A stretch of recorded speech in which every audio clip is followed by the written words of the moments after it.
Praise the Lord. കർത്താവിൻ്റെ തന്നെ തിരുനാമം ഇന്ന് ഈ പ്രഭാതത്തിൽ മഹിമപ്പെടുമാറാകട്ടെ.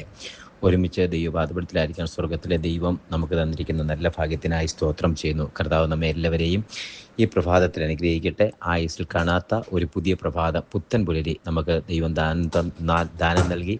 യോഗ്യതയില്ലാതെ, അർഹതയില്ലാതിരുന്ന സ്ഥാനത്ത് അർഹത നൽകി, യോഗ്യത നൽകി ദൈവത്തിൻ്റെ സന്നിധിയിൽ നിർത്തി ദൈവമായ കർത്താവ് എല്ലാ അനുഗ്രഹങ്ങളും നന്മകളും ദാനങ്ങളും തന്ന് നടത്തിയ, ഇതുവരെ നിലനിർത്തിയ ദൈവത്തിൻ്റെ എല്ലാ കൃപകൾക്കും നന്മകൾക്കും അനുഗ്രഹത്തിനുമായി കർത്താവിനോട് നന്ദി പറഞ്ഞുകൊണ്ട് പ്രാർത്ഥനയോടെ ഇന്നത്തെ പ്രഭാതത്തിൽ ദൈവവചന ധ്യാന ചിന്തയ്ക്കായി വേദവചനം വായിക്കാം. 56 സങ്കീർത്തനത്തിൻ്റെ 8-9 വാക്യങ്ങൾ. സങ്കീർത്തൻ സാംസ് 58 വേഴ്സ് 8 and 9. നീ എൻ്റെ ഉഴൽച്ചകളെ എണ്ണുന്നു, എൻ്റെ കണ്ണുനീർ നിൻ്റെ തുരുത്തിയിലാക്കി വെക്കണമേ, അത് നിൻ്റെ പുസ്തകത്തിലില്ലയോ?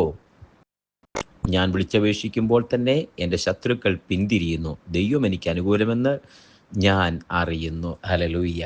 അനുഗ്രഹിക്കപ്പെട്ട ഒരു അനുഗ്രഹിക്കപ്പെട്ട ദൈവവചന ചിന്ത.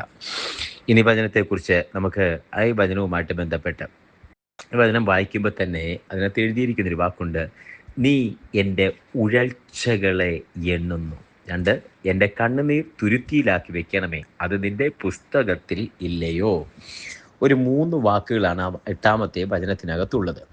ഉഴൽച്ചകളെ എണ്ണുന്ന ദൈവം. 1, ഉഴൽച്ചകളെ എണ്ണുന്ന ദൈവം. 2, കണ്ണുനീർ തുരുത്തിയിലാക്കി വെക്കുന്ന ദൈവം. 3, പുസ്തകത്തിൽ എഴുതുന്ന ദൈവം.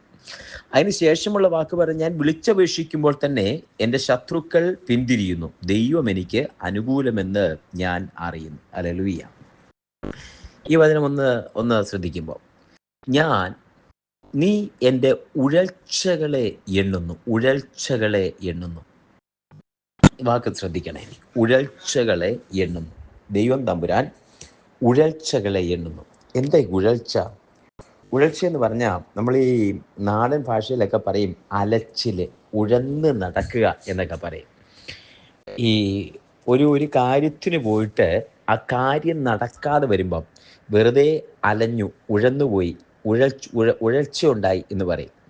പ്രത്യേകിച്ച് നമ്മുടെ ഗവൺമെൻറ് ഇപ്പോഴത്തെ സാഹചര്യം അറിയില്ല, ഇതുവരെ ഉണ്ടായിരുന്നൊരു സാഹചര്യത്തിൽ പഞ്ചായത്തിലോ ഗവൺമെൻറ് ഓഫീസിലോ ഗവൺമെൻറ് മറ്റ് കാര്യങ്ങളിലോ ഒക്കെ ഒരു പേപ്പർ മേടിക്കാൻ പോയാൽ അവിടെ ചെന്ന് വെറുതെ മടങ്ങി വരേണ്ടി വരും. ഏതെങ്കിലും കാരണങ്ങളൊക്കെ പറഞ്ഞത് മുടങ്ങിപ്പോകും. എന്തെങ്കിലും കാരണങ്ങളും പറഞ്ഞ് അതെല്ലാം മുടങ്ങിപ്പോകും. അവിടെ ആ മുടങ്ങിപ്പോകുമ്പം കാര്യങ്ങളും കാരണങ്ങളും ഒക്കെ പറഞ്ഞ് മുടങ്ങിപ്പോയി നമുക്ക് കിട്ടാതെ വരുമ്പം നമുക്ക് ഉഴൽച്ചയായി, അത് കിട്ടിയില്ല എന്ന് പറയും. പിന്നെ ഒരുപാട് നാൾ കാത്തിരുന്ന് ചെന്നപ്പോൾ അവിടെ പറയുക അത് അടച്ചിരിക്കുക, ഇന്നില്ല, അത് ഉഴൽച്ചയായി. ആ കാത്തിരുന്ന് അലഞ്ഞ് കഷ്ടപ്പെട്ടിട്ട് കിട്ടാതെ വരുന്നത്, ഒരുപാട് അലഞ്ഞ് കഷ്ടപ്പെട്ടിട്ടും. പിന്നെ മറ്റൊരു കാര്യം, രാവിലെ മുതൽ വൈകിട്ട് വരെ ഒരു കാര്യത്തിന് വേണ്ടി, രാവിലെ ഓഫീസിൽ വന്നു, 10 മണിക്ക് പോയി, അവർ ചായ കുടിക്കാൻ പോയി, 11 മണിക്ക് വന്നു, 12 മണിക്ക് വന്നു, 1 മണിക്ക് വന്നു, അപ്പോഴും നിൽക്കുകയാണ്, ചോറുണ്ണാൻ പോയി. അപ്പോൾ ഒരു വെള്ളം പോലും കുടിക്കാതെ, ചായ പോലും കുടിക്കാതെ വീണ്ടും ഒരു വൃദ്ധനായ ഒരു മനുഷ്യൻ, പ്രായാധിക്യം കൊണ്ടൊരു മനുഷ്യൻ വെയിറ്റ് ചെയ്ത് കാത്തിരിക്കുക. അയാൾ പറഞ്ഞ് വെയിറ്റ് ചെയ്യുക. ചെന്ന ഓഫീസറോട് ചോദിച്ചു, നിങ്ങളോടല്ലേ വെയിറ്റ് ചെയ്യാൻ പറഞ്ഞേ? 3ാമതും ചോദിച്ചു, നിങ്ങളോടല്ലേ മനുഷ്യൻ ഇറങ്ങിപ്പോയി അവിടെ പുറത്തു പോയി നിൽക്കാൻ പറഞ്ഞേ? നിന്നു. 4 മണിയായി, 4:30 ഓഫീസൊക്കെ അടച്ച് എല്ലാവരും പോകുമ്പം മനുഷ്യൻ വീണ്ടും ചെന്ന് ചോദിച്ചു, എൻ്റെ പേപ്പർ കിട്ടിയില്ലല്ലോ. അത് നിങ്ങൾ എന്തിനാ ഇത്ര നേരം, നിങ്ങൾ നാളെ വാ. അപ്പോൾ ഈ മനുഷ്യൻ രാവിലെ തൊട്ട് വൈകിട്ട് വരെ നിന്നിട്ട് അദ്ദേഹം വീട്ടിൽ ചെല്ലുമ്പം ആ അപ്പച്ചൻ്റെ അമ്മച്ചി ചോദിച്ചു, പേപ്പർ കിട്ടിയോ? ഇല്ല. എന്താ നിങ്ങൾ ഇത്രയും താമസിച്ചത്, എന്താ വൈകിയത്? അപ്പച്ചൻ വേദനയോടെ പറയും, രാവിലെ നിന്നതാ. ഓഫീസറോട് ചോദിച്ചപ്പോൾ വെയിറ്റ് ചെയ്യാൻ പറഞ്ഞു. പിന്നെ ഒരു ഉദ്യോഗസ്ഥൻ പറഞ്ഞു നിൽക്കാൻ പറഞ്ഞു. നിന്ന് ഞാൻ മടുത്തു. ഞാൻ ചോറ് കഴിച്ചില്ല, ചായ കുടിച്ചില്ല, ഒന്നും കഴിച്ചില്ല, എല്ലാ പൈസയും പണവും ഉണ്ടായിരുന്നില്ല. അങ്ങനെ അലഞ്ഞ് കഷ്ടപ്പെട്ട് വൈകിട്ട് വരെ നിന്നപ്പോൾ അയാൾ എന്നോട് പറയുക, നാളെ വാ, ഇന്നൊക്കത്തില്ല എന്ന്. ഇതിൻ്റെ പേരാ ഉഴൽച്ച എന്ന് പറയുന്നത്. ഉഴൽച്ച. കാത്തിരുന്നിട്ടും ഇന്നും മറുപടി കിട്ടാതിരിക്കുന്ന അതിൻ്റെ പേര് ഉഴൽച്ചയാണ്. വേദനപ്പെട്ട് മറ്റൊരാൾ ഉപദ്രവിക്കുന്നത് അത് ഉഴൽച്ചയാണ്. ഇന്ന് കുഞ്ഞെ, ഞാൻ ഈ വചനം സംസാരിച്ചു കൊണ്ടിരിക്കുമ്പം നീ കേൾക്കുന്ന ഈ വചനത്തിൻ്റെ പേരാണ് ഉഴൽച്ച എന്ന് പറയുന്നത്. നീ പൊയ്ക്കൊണ്ടിരിക്കുന്ന ആ വേദനയുടെ പേരാണ് ഉഴൽച്ച എന്ന് പറയുന്നത്. ആഗ്രഹിച്ചത് കിട്ടാതെ കാത്തിരിക്കുമ്പം അതിൻ്റെ പേരാണ് ഉഴൽച്ച എന്ന് പറയുന്നത്. ദൈവം എൻ്റെ ഉഴൽച്ചകളെ എണ്ണുന്നു. ഇന്ന് അതാത്മാവിലും പറഞ്ഞ് ദൈവം നിൻ്റെ ഉഴൽച്ചകളെ എണ്ണുന്നു. ഉഴൽച്ചകളെ എണ്ണുന്ന ദൈവം, നിൻ്റെ ഉഴൽച്ചകളെ എണ്ണുന്ന ദൈവം. കുഞ്ഞേ, നിൻ്റെ ഉഴൽച്ചകളെ എണ്ണുന്ന ദൈവം. ഹല്ലേലൂയ.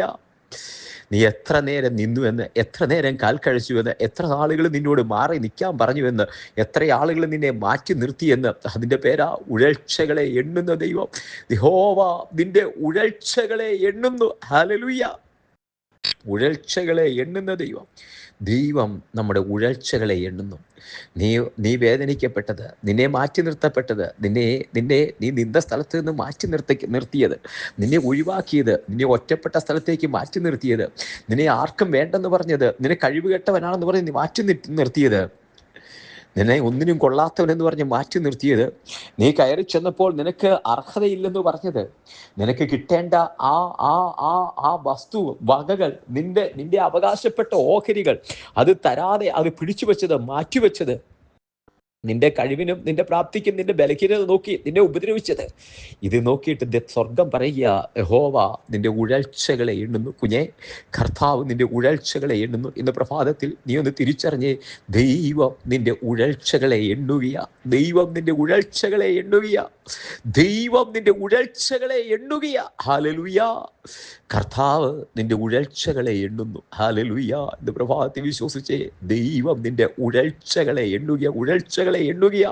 ദൈവം നിന്റെ ഉഴൽച്ചകളെ എണ്ണുകയാ. ദൈവമായ കർത്താവ് നമ്മുടെ ഉഴൽച്ചകളെ എണ്ണുന്നു. നിന്റെ വേദന എണ്ണുന്നു, നിന്റെ സങ്കടങ്ങൾ എണ്ണുന്നു, നീ ഒറ്റപ്പെട്ടത് ഒഴിവാക്കപ്പെട്ടത് എണ്ണുന്നു. അതെ, ആ വേദനയില്ല സങ്കീർത്തനക്കാരൻ പറയുന്നത് ഉഴൽച്ചകളെ എണ്ണുന്ന ദൈവം. 2, തുരുത്തി, നിന്റെ കണ്ണുനീർ നിന്റെ തുരുത്തിയിലില്ലയോ? നീ ആരും കാണാതെ കരഞ്ഞത്, ഒറ്റപ്പെട്ടിരുന്ന് കരഞ്ഞത്, നീ പൈപ്പ് തുറന്നിട്ടിട്ട് ആ ശബ്ദമില്ലാതെ കരഞ്ഞില്ലേ? അത് നോക്കിയിട്ട് പറഞ്ഞു അതേ കണ്ണുനീര്, നിന്റെ കണ്ണുനീർ ഒഴുകി വന്നപ്പോൾ ആരും കണ്ടില്ലെന്ന് ധരിച്ചില്ലേ? ഈ ലോകത്തിൽ ആരും നിന്റെ കണ്ണുനീർ കണ്ടില്ലെങ്കിലും കണ്ണുനീർ തുരുത്തിയിലാക്കി വെക്കുന്നവൻ കണ്ടു. അവൻ പറഞ്ഞു, നിന്റെ കണ്ണുനീര് കണ്ടു. കുഞ്ഞേ, കണ്ണുനീര്